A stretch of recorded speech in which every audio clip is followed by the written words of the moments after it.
Infelizmente no Brasil, o fantasma da censura não é novidade no país. Entre 1964 e 1985, passamos pelo período de ditadura militar. Porto Alegre, João Goulart fugiu para o Uruguai, seguido de Leonel Brizola e outros elementos do governo deposto. Assim sendo, declaro vaga a presidência da República. Foi um período de repressão popular, fechamento de congresso e também ausência de eleições diretas. E nos dias atuais, o fantasma da censura volta a atacar. Agora com o fechamento do X, antigo Twitter, pelo ministro Alexandre de Moraes, e também tivemos o caso aí do fechamento das redes sociais do Pablo Marçal. Nesse episódio eu vou te contar um pouco dessa triste história de censura no Brasil e como a justiça brasileira anda decidindo na contramão da liberdade de expressão. Se você caiu agora nesse canal, meu nome é Joaquim Queiroz e sejam muito bem-vindos ao Adeus Tio Sam. O período militar ficou marcado pelos atos institucionais que foi responsável pela retirada de vários direitos fundamentais. O regime militar se inicia em 1964 com Castelo Branco, numa promessa de organizar o país e voltar às eleições diretas rápidas. A quem entregarei o cargo a 31 de janeiro de 1966. Era supostamente um período temporário, mas durou 2 décadas. Foi um período marcado pelo forte crescimento do PIB, o Produto Interno Bruto, mas como sempre, seguindo a filosofia brasileira de economia, foi mais um voo de galinha porque foi um crescimento muito pautado em endividamento, o que se mostrou não sustentável. Foi então que o militar e o presidente da época, Arthur Costa e Silva, fez o AI-5, o ato institucional mais severo contra os direitos fundamentais e também o mais famoso. Nesse ato institucional, ampliava muito o poder do executivo e criava várias exceções de direitos fundamentais, como cassação de mandatos, fechamento do Congresso Nacional, a supressão do habeas corpus em crimes ligados à política e também um refinado método de censura dos órgãos de comunicação da época, além de condenações sem julgamentos nesse período. Foi um ato institucional mais severo que tivemos nesse período de ditadura militar. Até que em 1985 assume então o presidente Sarney, acabando com o período de ditadura militar do Brasil. E nos dias atuais, como anda a censura no Brasil? Com o advento da internet e a descentralização da informação e também a distribuição dos meios de comunicação, hoje qualquer pessoa com celular pode transmitir informação de qualquer lugar do mundo. Também, recentemente, tivemos o caso da suspensão de redes sociais do candidato à Prefeitura de São Paulo, Pablo Marçal. Se você está gostando desse conteúdo, não se esqueça de dar o like, isso ajuda muito ao canal a crescer e o YouTube entender que é um assunto relevante. Também comenta, compartilha com seus amigos, se inscrevendo no canal, ativando o sininho para não perder nenhuma novidade. E nessa decisão que foi movida aqui nessa reportagem aqui da BBC News Brasil, ele fala: Justiça Eleitoral suspende redes de Pablo Marçal. O que acontece agora? A liminar atende um pedido do PSB, partido de Tabata Amaral, também candidata à Prefeitura de São Paulo. Na ação, o PSB acusa Pablo Marçal de abuso de poder econômico pelo suposto pagamento de apoiadores para editar e difundir cortes de vídeos do candidato nas redes sociais em um esquema envolvendo mais de 5.000 perfis. Com o resultado, a Justiça determinou a suspensão dos perfis de Pablo Marçal no Instagram, no X, antigo Twitter, TikTok e no YouTube, e de seu site pessoal até o fim das eleições. E por que isso caracteriza uma censura prévia? E aí eu queria também aproveitar aqui a única lei brasileira que fala sobre a internet, que é a lei do Marco Civil da Internet. E ela fala mais especificamente na seção 3, no seu artigo 19, sobre como proteger a liberdade de expressão na internet. Ele fala: com o intuito de assegurar a liberdade de expressão e impedir a censura, tornar indisponível o conteúdo apontado como infringente. Também no parágrafo 1º ele fala: a ordem judicial que se trata o capto deve conter, sob penalidade, identificação clara e específica do conteúdo apontado como infringente. E por que, na minha opinião, a justiça acabou cometendo uma censura prévia contra o Pablo Marçal?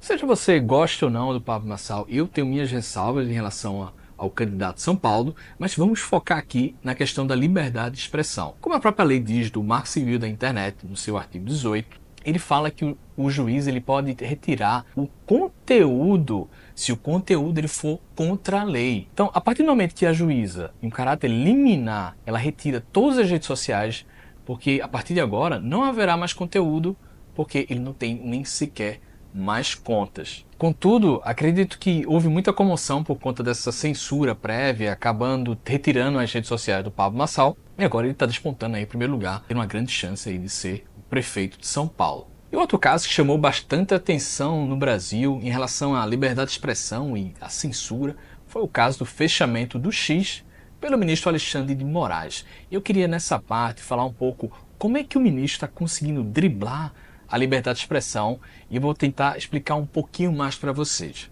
Eu sou advogado de carreira, fiz um mestrado em Direito Constitucional pela Faculdade de Direito da Universidade de Lisboa e vou tentar, de uma forma bem simples, falar um pouco sobre como o ministro Alexandre de Moraes está aí driblando um pouco aí a liberdade de expressão dos brasileiros. A forma que Alexandre de Moraes ele consegue tirar a liberdade de expressão do Brasil é quando há um choque entre direitos fundamentais. O que acontece? Existem vários direitos fundamentais como direito à vida, direito à liberdade de expressão, direito à educação, direito à saúde.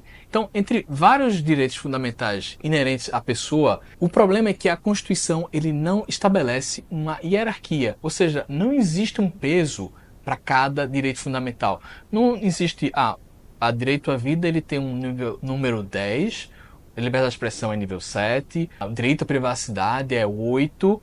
Então, como não tem uma hierarquia, cabe ao juiz, no caso específico, fazer um juízo de ponderação e escolher qual direito fundamental deve ser aplicado. E aí, nesse conflito e nessa subjetividade, porque não é clara a Constituição, aí que entra o ministro Alexandre de Moraes e puxa mais para o seu lado.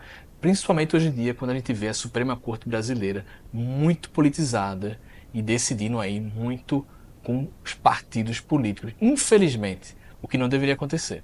Uma outra crítica que eu faço ao ministro Alexandre de Moraes, e eu sei que ele é uma pessoa extremamente inteligente, juridicamente falando. Eu sei que muitas pessoas podem não gostar dele. Inclusive, quando eu fazia o mestrado em Direito Constitucional em Lisboa, eu assisti uma palestra do Alexandre de Moraes na época que ele nem era ministro supremo. Ele era, acho que ele era promotor do Estado de São Paulo, ele tinha alguns livros, que eu já tinha lido livros dele, muito bons. O problema é que ele usa a inteligência dele para um lado que, enfim, eu não concordo. E assim, a questão é que ele faz muitos julgamentos monocráticos e ele não respeita muito a figura do juiz natural. Ele procura pegar toda aquela informação e quer decidir tudo, como se ele fosse aquele artilheiro fominha ali que ele está querendo fazer gol a toda hora. Com certeza o ministro Alexandre de Moraes não teria essa pressão social se levasse as decisões deles mais importantes para um colegiado, para o pleno. Se você levasse para o plenário, isso não aconteceria, porque a decisão seria do Supremo Tribunal Federal e não de um único indivíduo. Um exemplo clássico que ocorreu no Brasil no ano de 2003, e que exemplifica muito essa questão de choques entre direitos fundamentais, tivemos o caso aqui do neonazista gaúcho chamado Siegfried L. Wagner. Desculpa aí a pronúncia, né? Que eu não sei falar como é que pronuncia isso aqui. Vamos até botar no tradutor aqui para ver se dá ali. Vamos ver se o Google Tradutor diz como é que fala esse nome desse afolosado. Siegfried L. Wagner. L. Wagner. Siegfried L. Wagner. L. Wagner. Siegfried L. Wagner, porra. Como o julgamento de neonazista gaúcho em 2003 determinou como o Brasil vê a liberdade de expressão. Esse aqui foi o caso do Siegfried L. Wagner, que foi condenado a quase 2 anos de reclusão. A discussão sobre o nazismo e os limites da liberdade de expressão levantava principalmente por grupos de direita, que é um caso muito interessante porque envolve como você lida com princípios constitucionais conflitantes. O preceito da igualdade e da dignidade da pessoa versus o direito da livre manifestação de pensamento. Afirma o jurista. O que o STF faz é uma ponderação, ou seja, avalia os pesos a serem atribuídos a esses princípios em um caso concreto. O Supremo ponderou que havia entre o princípio da dignidade da pessoa humana e da liberdade de expressão limites que estavam impostos pela legislação. Por isso que quando há esses conflitos e a falta de clareza, né, que o juiz acaba tendo que decidir, é que é aí que o ministro Alexandre de Moraes ele começa a entrar nessas, vamos dizer, autoritarismo aí da parte dele, principalmente porque ele não respeita o juiz natural e ele pega todos os casos para ele. Importante também falar sobre censura no Brasil é que, como o cenário atual extremamente polarizado, eu vi nesse período agora do fechamento do X, muitas mídias de esquerda, principalmente a Globo, meio que aprovando esse tipo de censura. E eles não conseguem perceber que, hoje temos um governo de esquerda, mas que amanhã pode ser um governo de direita sem um viés muito liberal. Então, eu prefiro que o PT, o pessoal, qualquer partido de esquerda, continue falando as porcarias deles em redes sociais de forma livre, garantindo a liberdade de expressão, do que você ter censura. Porque um dia pode ser de esquerda, o outro pode ser de direita. Então é muito importante que a gente tenha essa liberdade de expressão plena para ambos os lados. Óbvio, desde que não entre num conteúdo criminoso, como era o caso aí do neonazista que defendia o indefensável, né? Então aí já é questões que violavam, inclusive, a vida humana. E é por isso, pessoal, que o Bitcoin é uma ferramenta extremamente poderosa e extremamente útil. Às vezes as pessoas me perguntam, Joaquim, qual o valor do Bitcoin?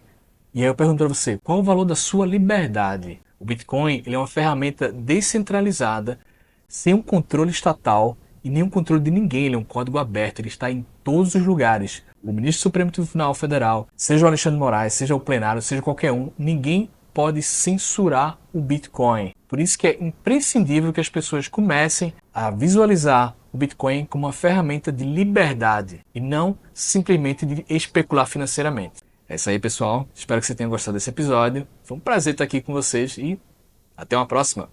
Tchau, tchau.